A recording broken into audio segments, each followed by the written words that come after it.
ये फिल्म बाबा जूमदेव जी पर आधारित है एवं उनके भक्तों द्वारा उपलब्ध तथ्यों के आधार पर इसे फिल्मांकित किया गया है, जिसमें बहुत ही मोटे आधार पर बाबा के दिव्य जीवन चरित्र को दिखाने का एक छोटा सा प्रयास किया गया है। यदि इस प्रयास में हमसे कोई जाने अनजाने त्रुटि रह गई हो तो हमारा समस्त यूनिट क्षमा प्रार्थी है। इसे सिर्फ बाबा के यशोगान के रूप में ही देखें। भगवान बाबा हनुमान जी को प्रणाम। महान त्यागी बाबा जूमदेव जी को प्रणाम। परमात्माए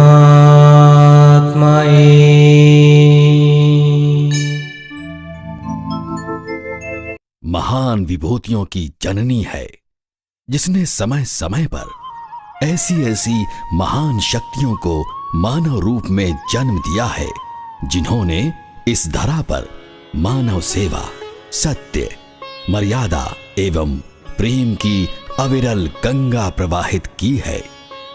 इस गंगा के भागीरथ वे सब महान हस्तियां हैं, जिन्होंने समय काल एवं परिस्थितियों के अनुसार स्वयं को मानव धर्म एवं सेवा हेतु समर्पित किया। आज हम ऐसे ही महान तपस्वी, योगी, साधक, त्यागी बाबा जूमदेव जी का यशोगान करने जा रहे हैं, जिन्हें प्रत्यक्ष रूप से श्री हनुमान जी का साक्षात्कार एवं आशीर्वाद प्राप्त हुआ।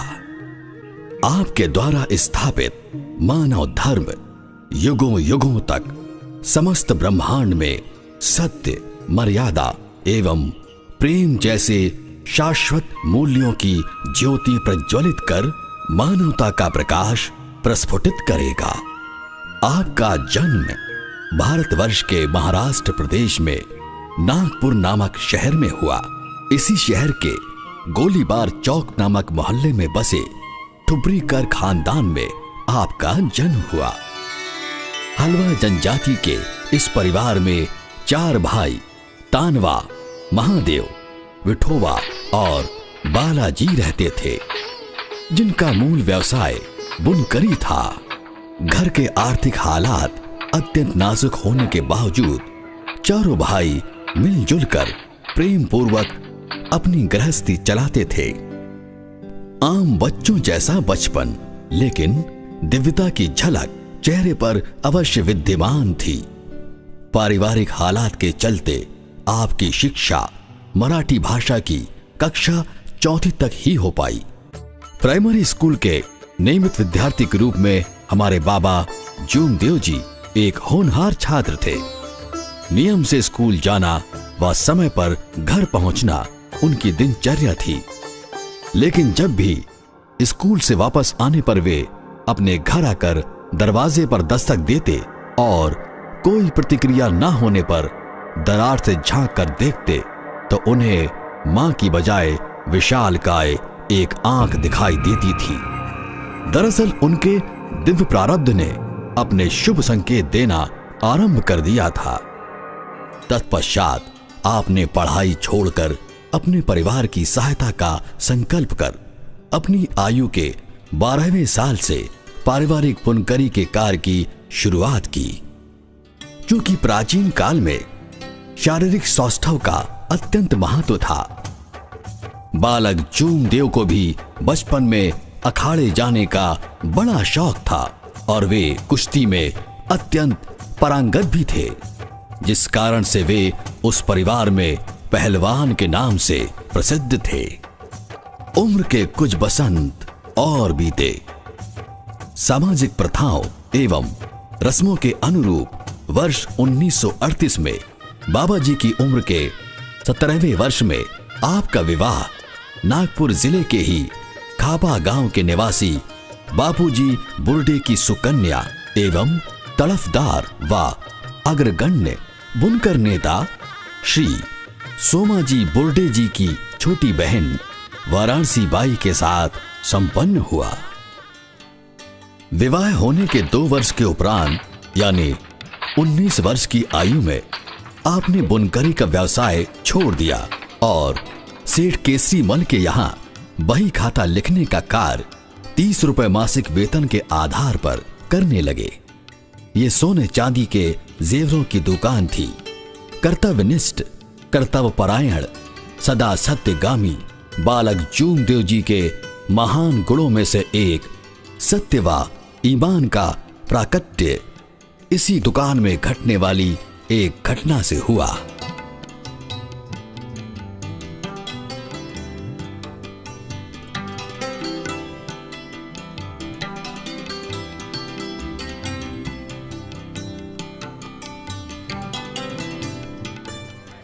जुम्मन, मैं जरा घर जा रहा हूँ, दुकान पे ख्याल रखना। जी।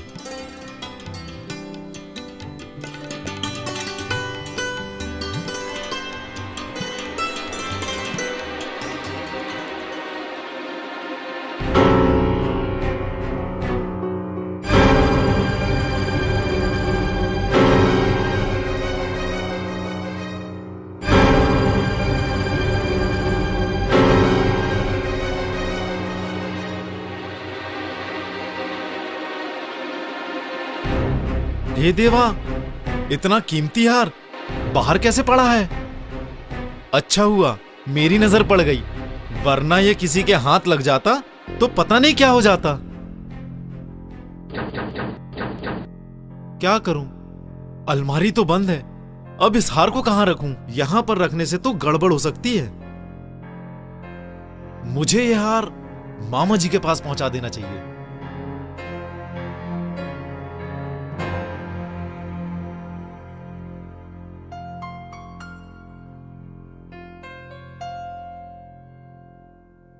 जुम्मन बेटे, क्या बात है जुम्मन बेटे, इतने परेशान क्यों हो? ये दुकान के हार लेकर तुम यहाँ कैसे आए? मामा जी, ये दरअसल हार दुकान में अलमारी के नीचे पड़ा रहा, तो शायद ये धोखे से गिर गया होगा।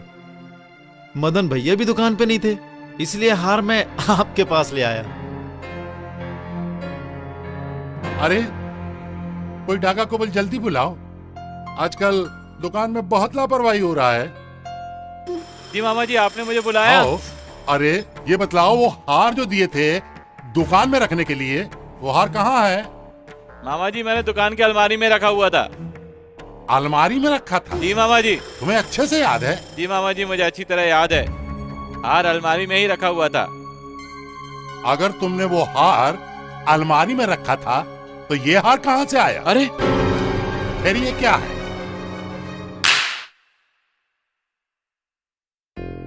ये सीखो, इस मासूम बच्चे से सीखो। ये कितना ईमानदार है और तुम कितने लापरवाह हो। एक हार ठीक से रखना नहीं आता। ये बच्चे ईमानदार है, वफादार है, इसलिए ये हार मेरे पास लाकर दिया। और कोई दूसरा होता लेकर रफू चक्कर हो गया होता, फिर इसका जिम्मेदार कौन होता?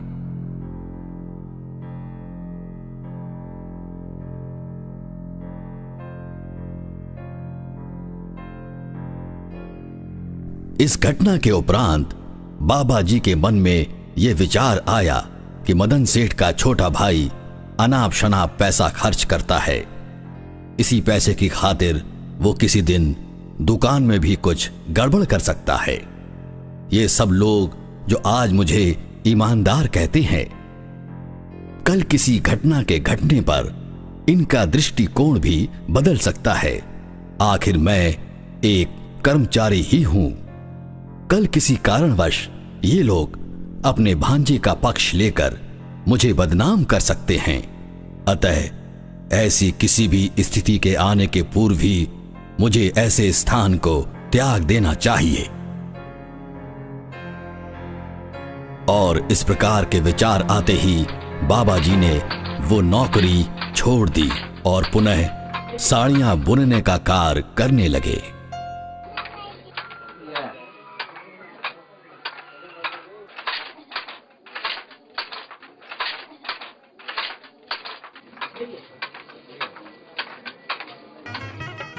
इसके पश्चात बाबा जी के बड़े साले श्री सोमाजी बुर्डे, जो कि विदर्भ बुनकर केंद्रीय सोसाइटी के अध्यक्ष थे, उन्होंने इसी सोसाइटी में बाबा जी को सुपरवाइजर की नौकरी दिलाई। बाबा जी के कार्यों के प्रति लगन, मेहनत, ईमानदारी व चतुराई और महत्ता देखकर उन्हें इसी सोसाइटी की ओर से गड्डी गोदाम नागपुर में पैरों से चलाई जाने वाली चादर बनाने की मशीन की ट्रेनिंग हेतु भेजा गया। इस ट्रेनिंग को पूरा करने के बाद बाबा जी सोसाइटी के कारखाने में काम करने लगे। ये कारखाना पिली मारवत मोहल्ले में था। बाबा जी अपने कार्यकाल के दौरान इतने कर्मठ, मेहनती और होशियार थे कि वे अपना सारा काम स्वयं ही करना पसंद करते थे। वे किसी की मदद नहीं लेते थे। पूरी की पूरी मशीन खोलकर उसके पार्ट्स अलग अलग कर मशीन को सुधार कर उसे पूर्ववत स्थिति में फिट करने में दक्ष थे। वर्ष 1933 में बाबा जी का पूरा परिवार पुराने निवास स्थान को छोड़कर दूसरे स्थान पर नए मकान में आकर रहने लगा। इस मकान के बारे में कहा जाता था कि उसमें तरह तरह की बाधाएं हैं, लेकिन बाबा के बुजुर्गों ने विचार किया कि होम हवन, पूजा पाठ करने से वो सारी बाधाएं नष्ट होंगी।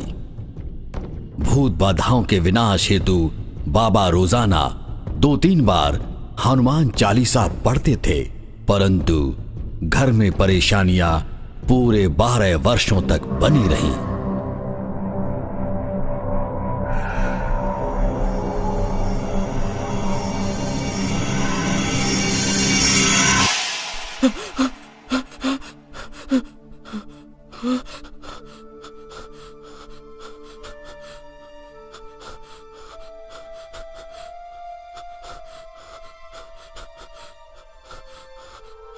क्यों रे, क्यों बैठा है? क्या हुआ तेरे को? भैया मेरा पाँव किसने तो भी हिलाया और मुझे नींद से जगाया। मैं तो अभी इस कमरे में आया और अंदर भी कोई नहीं है। फिर तेरा पाँव किसने अलग किया?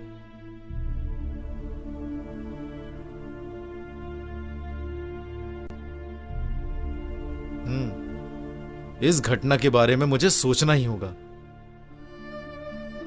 कोई विपत्ति तो नहीं है घर में।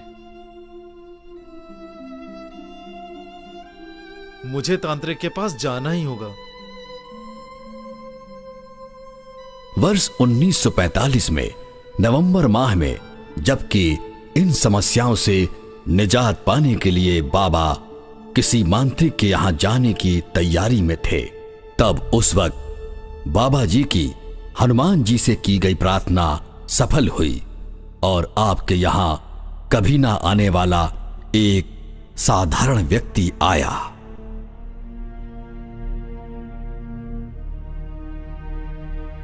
तू कहां जा रहा है भाई? भाई, पिछले कुछ वर्षों से हमारे घर में सुख शांति नहीं है। हमारे घर में अजीबोगरीब घटनाएं घट रही हैं। कोई समाधान नजर नहीं आ रहा, इसलिए तो मैं। तुम कहीं क्यों जाते हो भाई? मेरे पास परमेश्वरी कृपा प्राप्त करने का एक मंत्र है, जिसकी विधि करने से हमें परमेश्वरी कृपा प्राप्त होगी, जिससे सभी दुखों का विनाश होगा। जब इस मंत्र से अभिमंत्रित कर जब मैं जल किसी को भी देता हूं, तो उसके सारे दुख दूर हो जाते हैं और व्यक्ति अच्छा हो जाता है। इस प्रकार के मुझे कई अनुभव हैं। लेकिन मुझे आप यह बताने की कृपा करें कि यह मंत्र आपके पास आया कहां से, क्योंकि आप तो सन्यासी लगते नहीं। मेरे पिता एक सन्यासी के साथ रहते थे। उनकी मृत्यु हो जाने के उपरांत पिताजी उनके सारे ग्रंथ घर ले आए और इस हनुमान मंत्र के द्वारा उन्होंने अनेकों के दुख दूर किए जी। और ये करते हुए वे अंधे भी हो गए। देखो भाई, ये मंत्र बड़ा ही प्रभावशाली है और खतरनाक भी। मैंने इसका कभी विधि पूर्वक प्रयोग नहीं किया, क्योंकि इसकी विधि करते हुए कुछ लोग तो विधि करते ही मर गए थे और उसमें से कुछ पागल हो गए।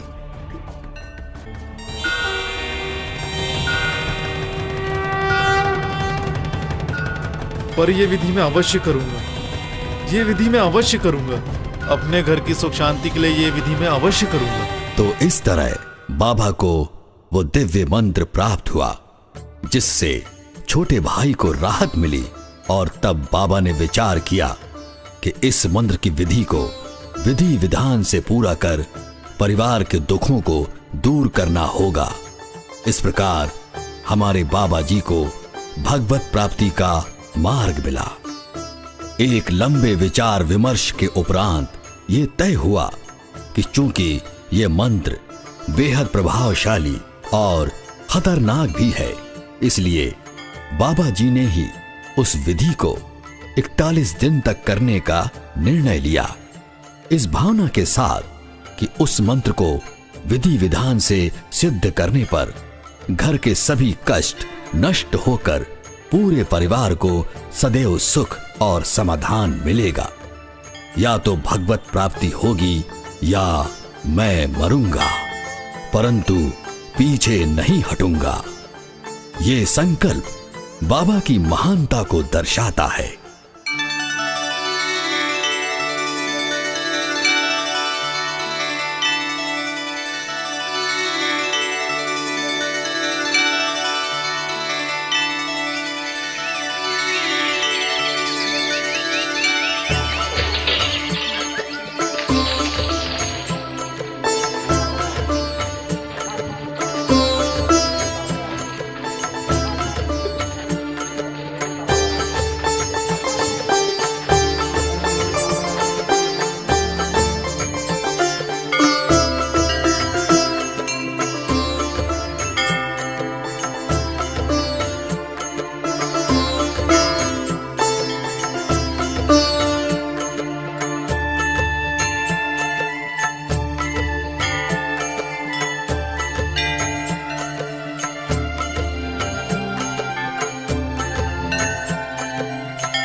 अरे क्या बात है भैया, आप इतने परेशान क्यों हैं? क्या हुआ? बाबा, मेरी बिटिया की तबीयत बहुत खराब है। अरे क्या हुआ उसे? कुछ समझ में नहीं आता, फिर भी आप मेरे साथ चलकर उसे देखें, उसकी तकलीफ दूर करिए। भैया, तो तकलीफ दूर करने वाला भला मैं कौन होता हूँ? वो बैठा है वहां, सारी दुनिया की तकलीफ दूर करने वाला। मैं तो केवल बाबा हनुमान को कपूर लगाकर मंत्र पाठ करता हूँ, बाकी काम तो वही करते हैं। जय बाबा हनुमान।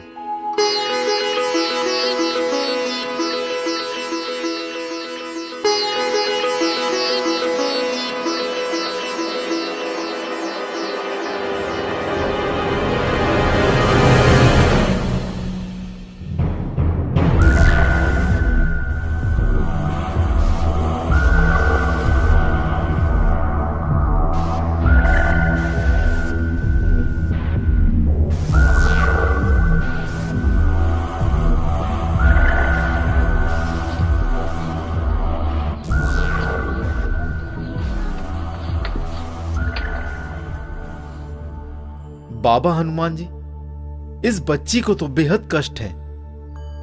भगवान इस नादान का कैसा इम्तिहान ले रहे हैं। लगता है जिस विधि को मैं कर रहा हूं उस विधि से बाबा हनुमान जी को प्रसन्न करना बेहद कठिन समझ में आता है। मुझे हनुमान जी से बात करनी ही होगी, करनी ही होगी, करनी ही होगी। क्योंकि बाबा जी जानते थे कि मेरी विधि बिल्कुल ठीक है, मेरा आधार बिल्कुल सही है।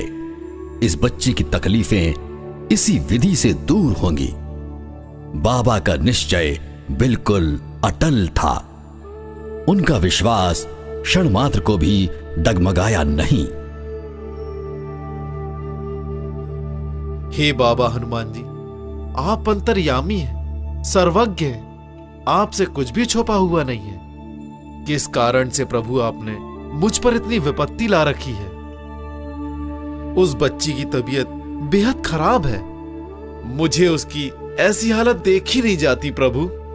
अब तो आपसे यही विनती है, या तो उस बच्ची को सभी बाधाओं से मुक्त करें या आप मुझे अपने पास बुला लें, अपने चरणों में विलीन करें।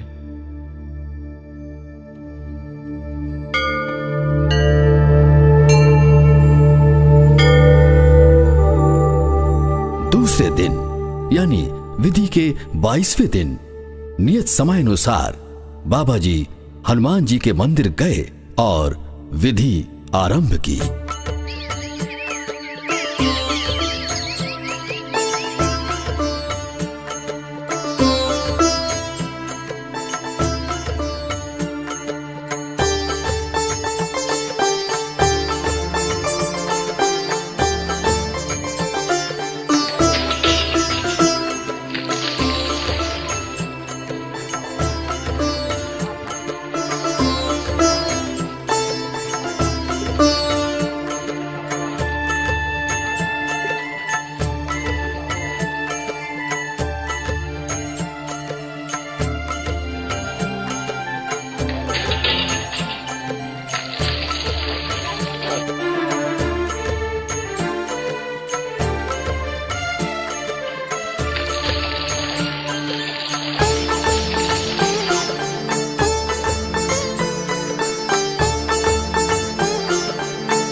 कहते हैं सच्चे हृदय से, शुद्ध भावना से प्रार्थना की जाए तो वो निष्फल नहीं रहती। फिर ये प्रार्थना तो हनुमान जी के अनन्य भक्त, उनके कृपा पात्र बाबा जी स्वयं कर रहे थे। तब भला उनकी प्रार्थना हनुमान जी कैसे नहीं स्वीकार करते। बाबा जी की प्रार्थना स्वीकार भी हुई और उस प्रार्थना का चमत्कार भी सारी दुनिया ने देखा। 23वें दिन सुबह सुबह जब बाबा जी विधि को पूर्ण करके पूजन कक्ष से बाहर आए तो उन्हें बहुत ही हैरत अंगेज और खुशनुमा दृश्य दिखाई दिया।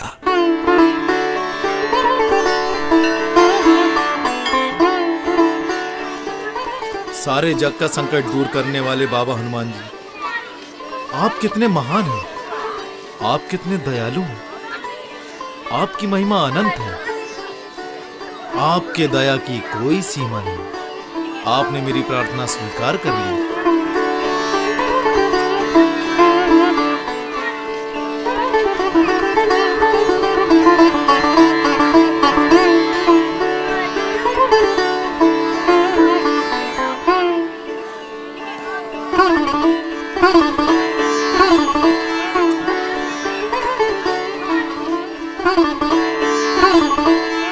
सन 1946 को इस प्रकार बाबा जी ने 41 दिनों की विधि पूरी कर 42वें दिन परमेश्वर हनुमान जी को शक्कर का भोग लगाकर विधि समाप्त की और बाबा ने मंत्र देने वाले व्यक्ति के यहां प्रस्थान किया, इस भावना के साथ कि अब इस विधि से आगे का मार्गदर्शन प्राप्त करना है।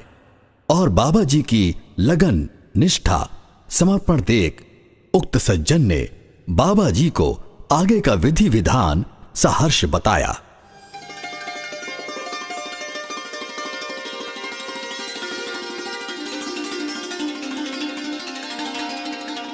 बाबा जी, हर रोज दिन में एक बार 7, 11, 21, 31, 41, 51 से लेकर 101 दिन तक इसी विधि से 108 बार मंत्र कहकर उतनी ही बार हवन में घी और हवन पुड़ी की आहुति डालनी पड़ती है।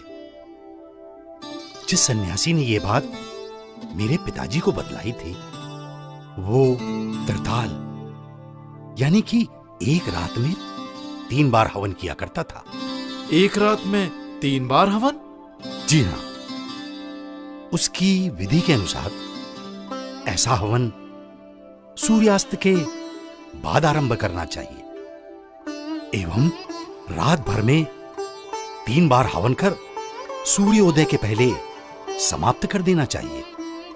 पहला हवन समाप्त होते ही पुनः उस जगह को स्वच्छ करना पड़ता है और पुनः स्नान, हवन आदि की रचना करके हवन विधि और प्रसाद करना पड़ता है।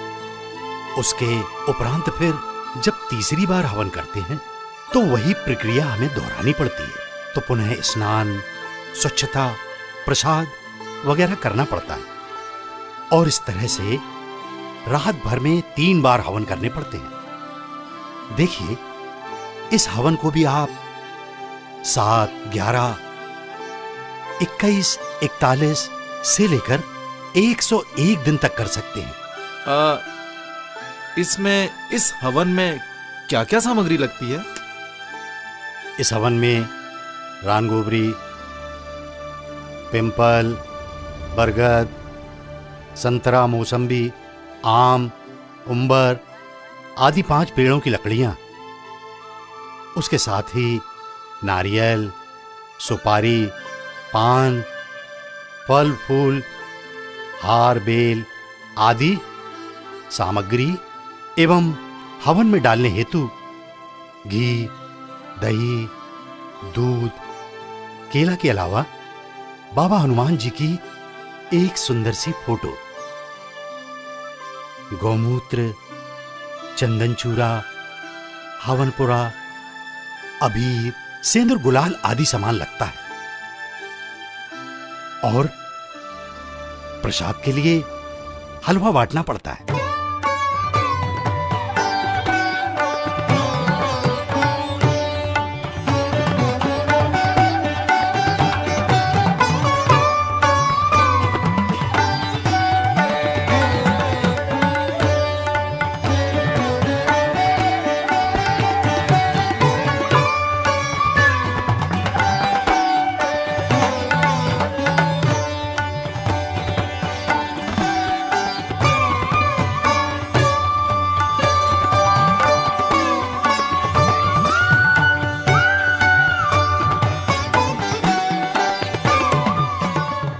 इस प्रकार बाबा जी ने उस सज्जन व्यक्ति से अगली विधि की संपूर्ण जानकारी प्राप्त की और उसे लिपिबद्ध किया और शाम को ही बाबा लौटकर घर आ गए।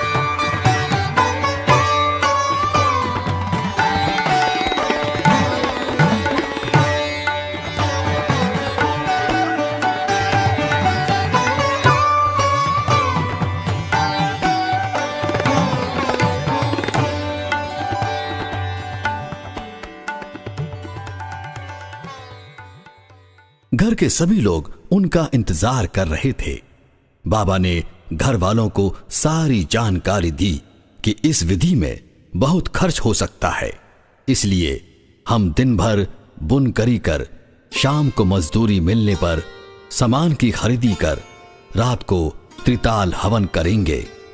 किसी भी हालत में, किसी भी कारण से हवन खंडित नहीं होना चाहिए।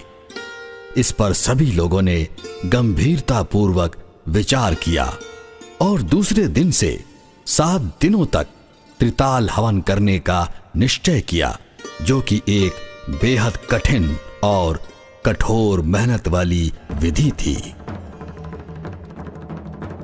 इस प्रकार तय किए गए कार्यक्रम के अनुसार बाबा जी के परिवार के सभी सदस्यों ने दिन भर बुनकरी का कार्य करने के पश्चात जो मजदूरी मिली उससे हवन आदि का सामान बड़ी मुश्किल से जुटाया और जग कल्याण की भावना से बाबा जी ने त्रिताल हवन यानी एक रात्रि में 3 बार होने वाले प्रथम हवन की विधिवत शुरुआत साय 7 बजे से की।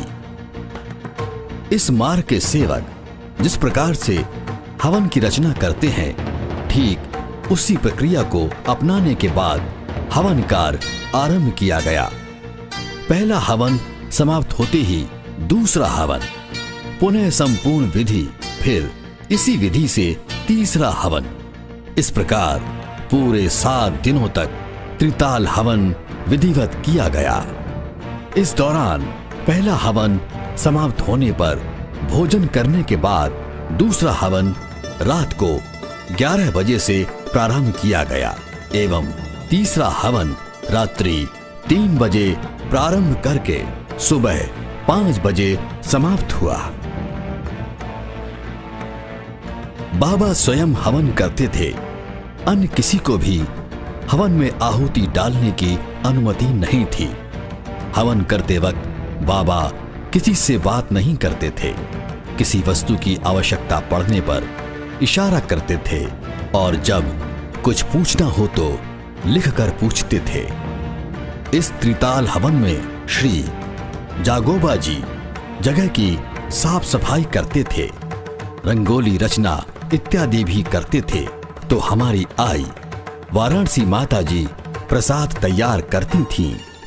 इस प्रकार 7 दिन त्रिताल हवन कर 7वें दिन सभी ने भोजन करके उत्सव मनाया।